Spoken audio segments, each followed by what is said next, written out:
हर हर हर हर हर हर।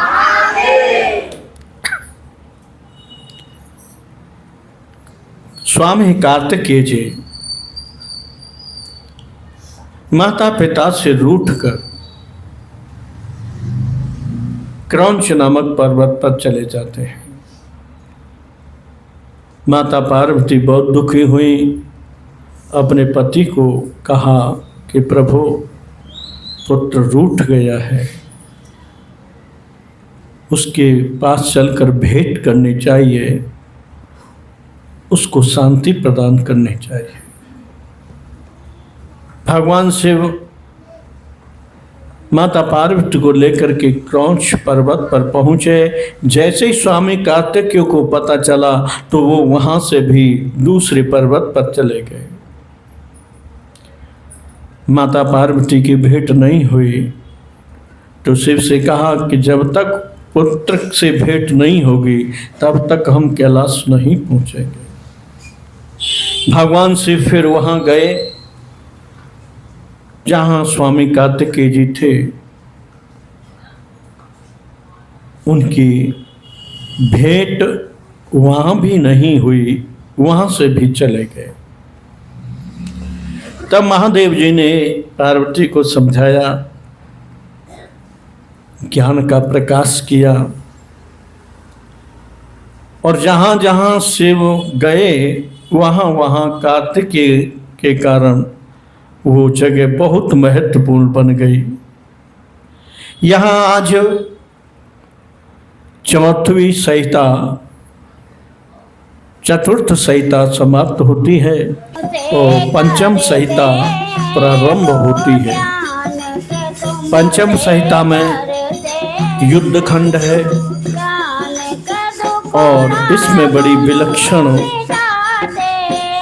चर्चाएं भगवान शिव से संबंधित हैं, जिन चर्चाओं को समझना भगवान शिव की ही कृपा से होता है। स्वयं अपनी निज बुद्धि से कोई समझना चाहे तो शिव चरित्र को समझने में वो समर्थ नहीं होगा।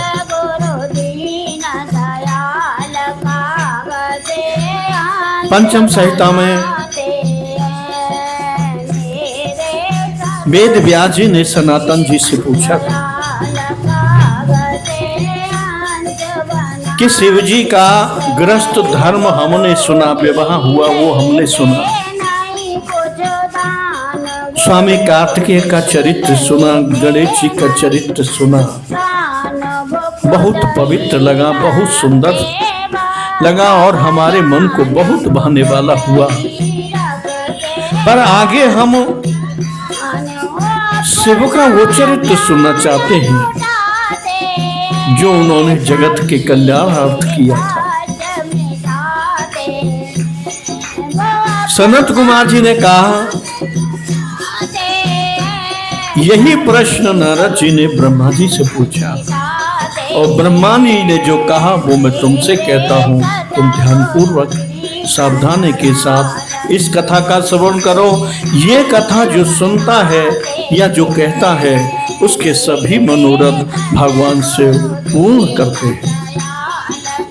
भगवान शिव का ये महापुराण, इस पर जो भगवत चर्चा है या उनकी कथा है वो इतनी दिव्य पावन पवित्र है कि जीव को भी दिव्य पवित्र बना देती है।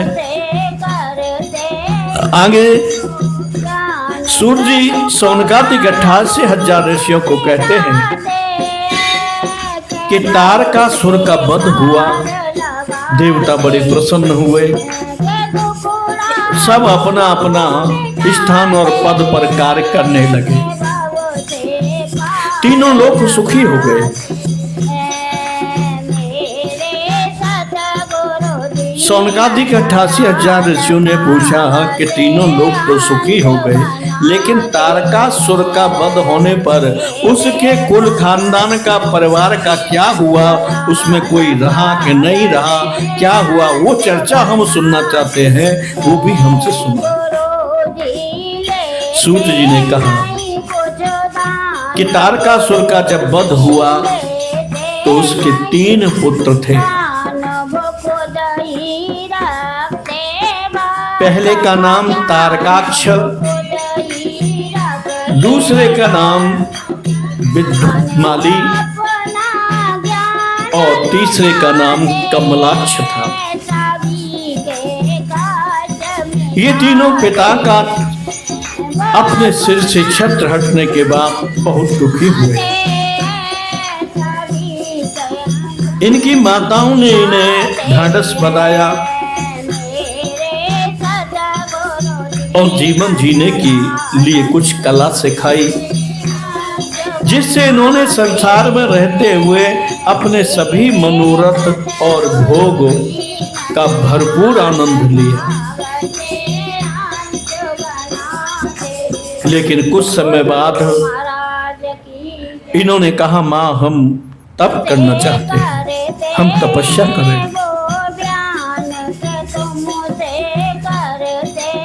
अब ये तीनों पुत्र तप करने के लिए चले गए। 1000 वर्ष तक इन्होंने एक ही पैर पर खड़े रह करके तप किया, फिर भी उस तप का इन्हें फल प्राप्त नहीं हुआ।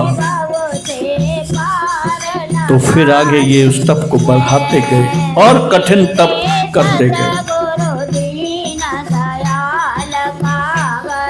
तब ब्रह्मा जी इनके तप से प्रसन्न होकर इनके पास गए और कहा, पुत्र वर मांगो, मैं तुम्हारे तप से प्रसन्न हूं। इन तीनों भाइयों ने कहा कि आप हमसे प्रसन्न हैं तो हमें अजर अमर होने का वर दीजिए, हमारे साथ हमेशा छल होता आया है। हमारे पूर्व दादा हिरण्याक्ष हिरण्यकश्यप का भी देवताओं ने छल से वध किया। हमारे दादा वज्रांग का भी वही हाल किया और हमारे बाबा तारक का भी यही हाल हुआ, हमारे पिता का भी यही हाल हुआ। इसलिए हम ब्रह्मा जी वो वरदान चाहते हैं कि हमारे साथ फिर कोई छल कपट नहीं हो। जब भी हम संसार में अपना कुछ बनाते हैं करते हैं, तभी देवता हमारे प्रति षड्यंत्र रचकर हमारा वध करा देते हैं। अब इस वध की प्रथा से हम कैसे वंचित हों, वो हम वरदान चाहते हैं। हमें हमारी अपनी गलती भी हमें समझ में नहीं आती, हम गलत करते हैं या सही करते हैं, इसका भी हमें ज्ञान दीजिए।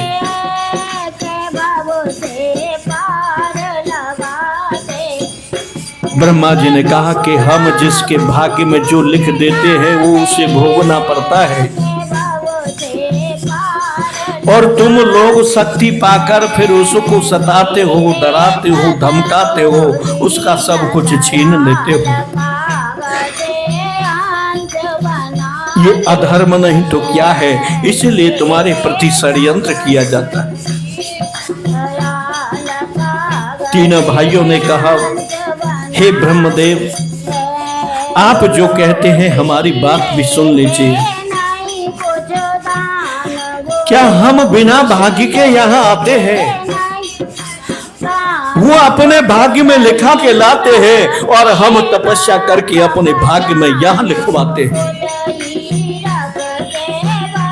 फिर भी हमारे साथ धोखा क्यों होता है, क्यों छल किया जाता है?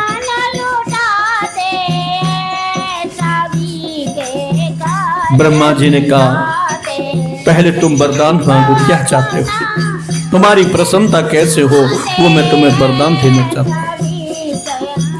उन्होंने कहा कि हमें अजर अमर कर दो, कोई हमारे साथ धोखा न करे, हमें कोई मारे ना, हम किसी के द्वारा ठगे न जाए। ब्रह्मा जी ने कहा, ऐसा वरदान तो मैं नहीं दे सकता। क्यों? कि जो मारे न जाए, जो काल जिसको मारता है वह काल भी मरता है। समय आने पर तो तुम फिर अजर अमर कैसे हो सकते हो? वो अजर अमर तो मैं भी नहीं।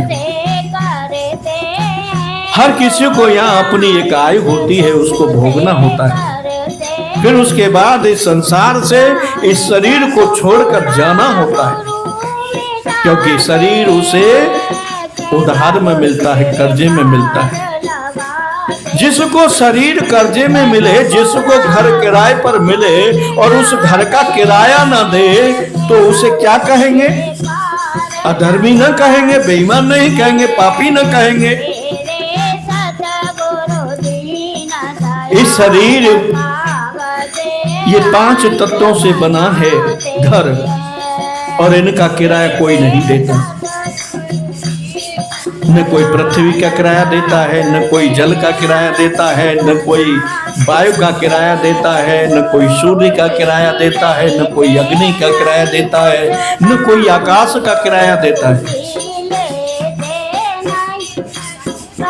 ब्रह्मा जी ने क्या क्या कहा कि क्या क्या ये जिम्मेदारी नहीं बनती जीव की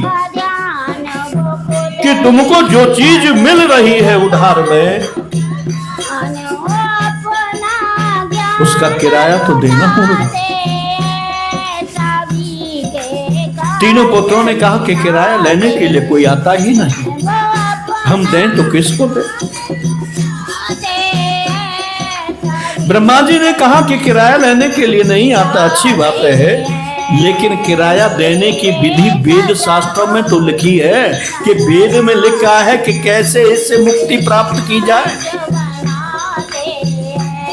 वो भगवान ने पहले ही एक नियम बना रखा है कि संसार में जीव आए तो उस वेद मार्ग से चले, जिससे उसका सारा कर्जा चुक जाए, ऋण हो जाए, और फिर जब वो यहां से जाए तो बंधन मुक्त हो जाए।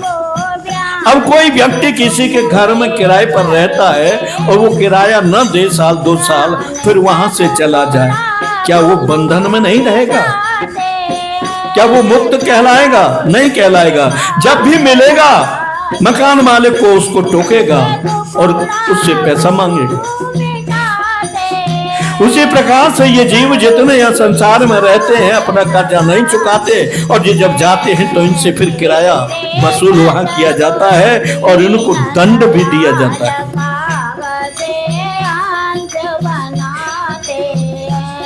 फिर ब्रह्मा जी ने कहा कि तुम वरदान मांगो। ब्रह्मा जी ने कहा कि मैं जानता हूं तुम बड़े सत्य प्रतिज्ञ हो, दृढ़ी हो, निश्चयी हो, कर्मठ हो और धर्म परायण भी हो।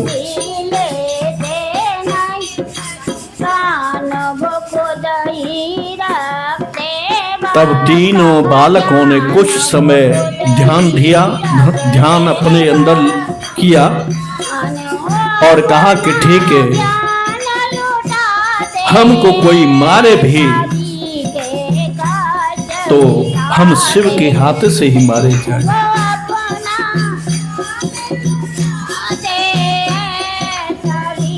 फिर ब्रह्मा जी ने पूछा कि और कोई इच्छा? तब तीनों भाइयों ने कहा हाँ, हमारे पास कोई ऐसा सुरक्षित स्थान नहीं है, हमारे सारे स्थान खंड खंड कर दिए हैं, कि ऐसा दुर्गम स्थान हमको हमारे लिए दीजिए जिससे कोई शस्त्र उसमें प्रवेश न कर सके। त्रिलोकी में हम किसी के द्वारा हमारा वध न हो, हम चाहे तो त्रिलोकी का वध कर दें, ये शक्ति हमको दीजिए।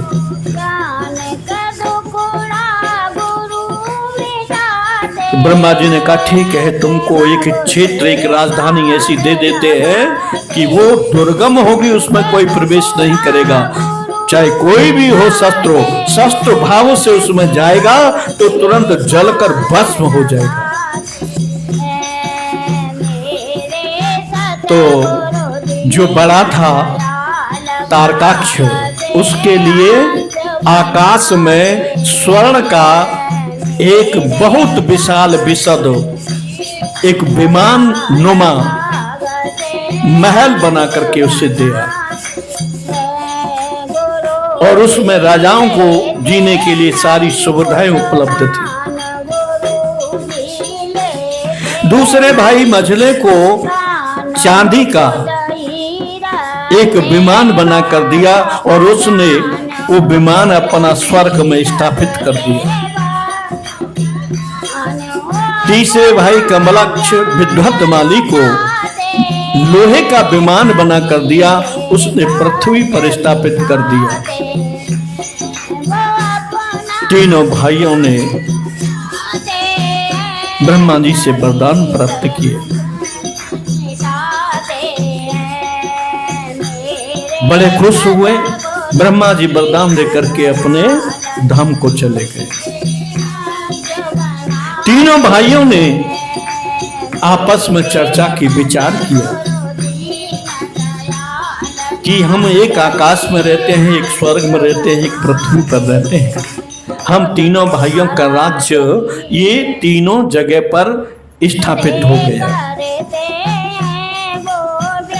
लेकिन हमको एक बात याद रखनी चाहिए, हमारे साथ हमेशा छल हुआ है, वह छल अब ना हो, ऐसी कोई प्रक्रिया अपनानी चाहिए। ये युद्ध कांड बड़ा विस्तृत और बड़ा गहन है।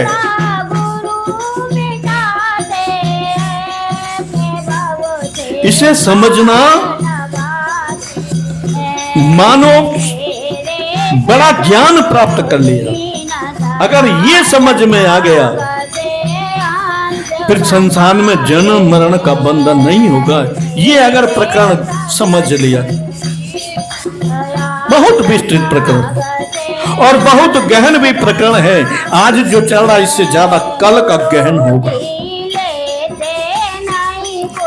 तीनों भाइयों ने विचार किया कि हमारे साथ छल ना हो, हमारे साथ ये धोखा न हो, हम मारे न जाए, इसलिए हमें वो उपाय भी कर लेना चाहिए। तो अपनी माता दिति के पास पहुंचे, कहा हमें अपने पिता से, अपने पति से, ऋषि कश्यप से मिलवा दीजिए। तीनों भाइयों को दिति ने कश्यप अपने पति से मिलवाया और तीनों भाइयों ने उनसे वहां मंत्रणा की। कश्यप जी ने कहा, देखो तुमने जो वरदान मांगा है कि हम शिव के हाथ से भले ही मारे जाएं, तो तुमको शिव ही मारेंगे और दुनिया में तुम्हें कोई मार नहीं सकता, तुम्हारा वध नहीं कर सकता। इसीलिए मेरा कहना यह है कि तुम शिव से बैर मत करना और शिव की पूजा आराधना करना। इसलिए शिव कभी भी अपना शिष्य द्रोह नहीं करेंगे, अपना सेवक द्रोह नहीं करते, मित्र द्रोह नहीं करते। ये बात उनकी समझ में है। फिर आगे कश्यप जी ने कहा, देखो इस जगत को चलाने के लिए संविधान, वेद, पुराण, शास्त्र है। तुम वेद विधि से अपना जीवन जीना, फिर तुम्हें कोई कुछ नहीं कहेगा। ये भी स्वीकार करना। तीसरी बात कही कि तुम सत्य बोलना, सत्यनिष्ठ बन जाना, तो फिर तुम्हारी रक्षा सत्य अवश्य करेगा, फिर तुम्हारा कोई वध नहीं कर सकता। वेद विधान, सत्यनिष्ठ, सनातन, ये सारे उपदेश तीनों कुमारों ने कश्यप जी से सुने और आकर के अपने तीनों लोकों में, तीनों विमानों पर ये सारी चर्चा कह डाली। और जितने उनके अनुयायी थे, सेवक, शिष्य, परिवारीजन, सबको ये सूचना दे दी। सब वेद विधान से चलने लगे। सब शिव के मंदिर बनाकर शिव का लिंग स्थापन कर शिव की पूजा अर्चना करने लगे। सनातन धर्म स्वीकार किया, सत्य पर चलने लगे। तीनों लोकों में उनका शासन हो गया। लेकिन देवताओं को शांति नहीं मिली। क्यों? कि देवता एक ऐसे हैं कि दूसरे को बढ़ता हुआ नहीं देखना चाहते। उनको भय लगता है कि कहीं हमारा ये इंद्रासन हमारे पद को न छीन ले। देवताओं ने विचार किया कि इन राक्षसों का वध कैसे हो। इन्होंने तो स्वर्ग पर भी अपना अधिकार जमा लिया, आकाश में भी अपना अधिकार जमा लिया, पृथ्वी पर भी अपना अधिकार जमा लिया, हमारी तो कोई वैल्यू ही नहीं रही है। ये चाहते हैं सो होता है, त्रिलोकी में कोई इनका कुछ बिगाड़ भी नहीं सकता। अब क्या किया जाए? देवताओं ने फिर षड्यंत्र किया, सब एकत्रित हुए और जो पृथ्वी पर जिसका शासन था उसको युद्ध के लिए आह्वान किया। उसके साथ युद्ध हुआ। उसने सभी देवताओं को बहुत बुरी मार मारा और लताड़ कर भगा दिया। देवता बहुत दुखी होकर ब्रह्मा जी की शरण पहुंचे। ब्रह्मा जी से कहा कि तुमने ऐसे ऐसे वरदान तीनों भाइयों को दे रखे हैं कि जो किसी को मानते ही नहीं, अपनी मनमर्जी से चल रहे हैं, उनका वध हो, ऐसा कुछ उपाय बताइए। ब्रह्मा जी ने कहा, सुनो देवताओं, तुम जिनके वध की बात करते हो उनका वध त्रिलोकी में कोई नहीं कर सकता। उनका वध मात्र शिव ही कर सकते हैं, लेकिन वो शिव की आराधना अर्चना पूजा भी करते हैं, शिव भक्त है, इसलिए शिव भी उनको कुछ नहीं कहेंगे। तुम जाओ, तुम कोई अच्छे नहीं हो, तुम बार बार भोग विलासों में इतने विचलित हो जाते हो कि धर्म तप को भूल जाते हो। इस जगत में तो वही महान होता है जो तप करता है। देवता सभी दुखी होकर छुप गए।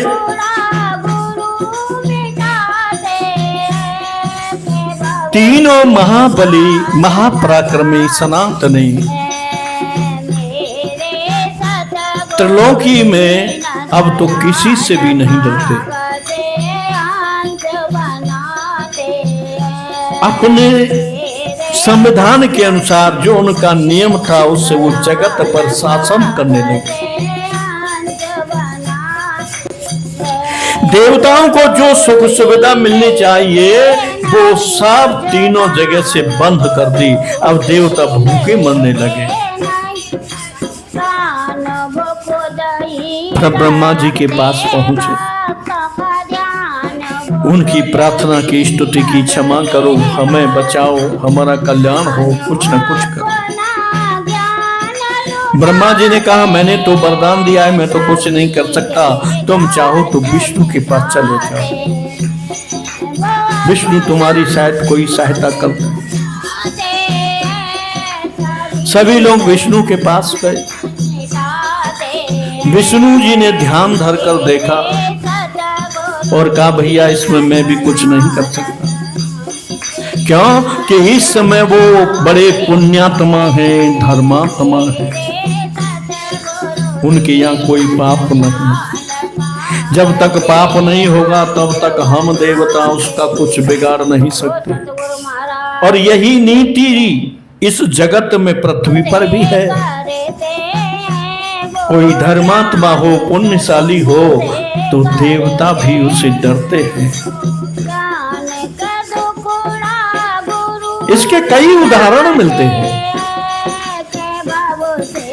तीनों देवियां माता अनसुईया से भिड़ गई कि इसकी बहुत बड़ी चर्चा होती है, इसकी बहुत इज्जत हो रही है। हम तीनों देवियां इतनी ऊंची स्थान पर रह रही है, तीनों परम शक्तियां हैं, फिर हमारा इतनी यश नहीं है। अनसुईया जी का तप दिखाने के लिए ब्रह्मा विष्णु को भेज दिया कि जाओ उसके तप को खंड करो। लेकिन जिसके पास तप है, शक्ति है, भगवान की कृपा है, गुरु कृपा है, सनातन धर्म का आश्रय है, उसका कोई देवता भी नहीं बिगाड़ सकता। तीनों देवता आए अनसुईया के पास और उनके तप को भंग करने के लिए कहा कि तुम हमें भिक्षा दो, महात्मा बनकर। जब वो थाल में लेकर के कंदमूल फल पहुंची तो कहा कि इस तरह से भिक्षा हम नहीं लेते, हमारा नियम है कि हमें तुम नंगी होकर के भिक्षा दो, निर्वस्त्र होकर के भिक्षा दो। अनसुईया जी ने ध्यान दिया अपने पति का, आंख बंद की, समझ ली कि ब्रह्मा विष्णु महेश तीनों देवता मेरे तप को डिगाने के लिए आए हैं। उन्होंने कहा ठीक है, मैं अतिथि को अपने घर से ऐसे नहीं जाने दूंगी बिना भिक्षा के, मैं भिक्षा दूंगी। कमंडल से जल लिया और अपना मन क्रम वचन से दृढ़ निश्चय में जो भाव था, धर्म था, उसका आश्रय दिया और उन पर छिड़का तो वो तुरंत छोटे छोटे बालक बनकर रोने लगे और उन्हें बिस्तर पर लटा दिया और उस समय उन्हें निर्वस्त्र होकर भिक्षा भी दी। तो ये किसका प्रभाव है? सत्य का, आचरण का, अपने धर्म का, सनातन का। जो जो इस चीज को भूला है उसी के पास विपत्ति की बादल आ पड़ते। जब तक उसके पास धर्म रहता है, पुण्य रहता है, सत्य रहता है, उसका कोई कुछ नहीं बिगाड़ सकता। लेकिन जब ये हट जाते हैं तो फिर उसको कोई बचा भी नहीं सकता। जब दुखी होते हैं तो संत महात्माओं के पास, गुरुओं के पास जाते हैं। गुरु भी उन्हें वही चीज बताते हैं कि धर्म करो, पुण्य करो, भंडारा करो, जिससे तुम्हारे खाते में पुण्य बढ़ जाए तो तुम्हें कोई ना मारे, न कोई तुम्हें सताए। ये भूत प्रेत पिशाच कब लगते हैं? जब हमारे पुण्य क्षीण हो जाते हैं, जब हमारे पास पाप अधिक बढ़ जाता है तो सभी हम पर हावी हो जाते हैं। देख लो और अनुभव करना, जितने ज्यादा पाप होंगे जितना वो दुखी होगा इस जगत में, दुखी वही होगा जिसके पास अधिक पाप होंगे। और जब पाप होंगे तो फिर उसकी कोई वैल्यू इस जगत में नहीं होती, चाहे वो कितना भी कुलीन हो। लेकिन जब जिसके पुण्य बढ़ते हैं, धर्म बढ़ता है, सत्य बढ़ता है, आचरण का लाभ उसको मिलता है तो वही जगत में सुखी हो जाता है और सब उसको बड़ा कहने लग जाते हैं, उसकी जय जयकार होती है। तो देखो, निंदा पाप से होती है और जय जयकार पुण्य से होता है। भगवान विष्णु ने कहा कि हम उसका कुछ नहीं बिगाड़ सकते, उनका। तुमको कुछ करना है और कुछ कराना है तो शिव के हाथ में है, शिव ही उनको मारेंगे। जाओ, शिव लोग चले जाओ। अब देवता गण शिव लोग जाने से डरने लगे। शिव जी है, पता नहीं कहीं हमारे ऊपर ही क्रोध न कर डाले, हमको ही न भगा दे। फिर ब्रह्मा जी के पास आए, ब्रह्मा जी की स्तुति की, ब्रह्मा जी से कहा आप हमारे साथ चले। ब्रह्मा जी को लेकर गए, वहां चर्चा हुई। शंकर जी ने भी कहा कि देखो, वे मेरे शिष्य हैं, मैं उनसे द्रोह नहीं कर सकता, मैं धर्म के विधान से चलता हूं, अधर्म के विधान से नहीं। तुम जाओ, अब मेरा कोई बस नहीं चलता। बोलो सच्चिदानंद भगवान की, धर्म की, अधर्म का, प्राणियों में, विश्व का, सत्य की। हर हर हर हर